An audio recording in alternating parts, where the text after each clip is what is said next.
វងថ្ងៃនេះផងដែរក៏បានមកជួបពុកម៉ែបងប្អូនសារជាថ្មីទៀតហើយសម្រាប់តម្រុយឆ្នោតយួនច្បាស់ចែកលេខជូនទៅកាន់ពុកម៉ែបងប្អូនហើយនិងប្រិយមិត្តទាំងអស់គ្នាក៏ដូចជាសពមួយដងបើពុកម៉ែបងប្អូនពេញចិត្តក៏ដូចជាស្រឡាញ់ពេញចិត្តនៅលេខមួយណាពុកម៉ែបងប្អូនអាចយកទៅធ្វើការចាក់ផ្សងសំណាងបានដែលក៏ថ្លៃប៉ុន្តែមុននឹងចូលទៅកាន់នៅវីដេអូសូមពុកម៉ែបងប្អូនកុំភ្លេចជួយចុច Subscribe ម្នាក់មួយផងដើម្បីទទួលបានរាល់វីដេអូថ្មីវងសូមលេខធំ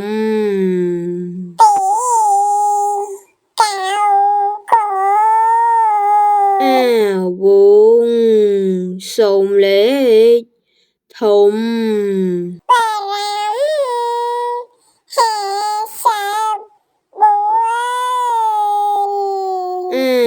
វង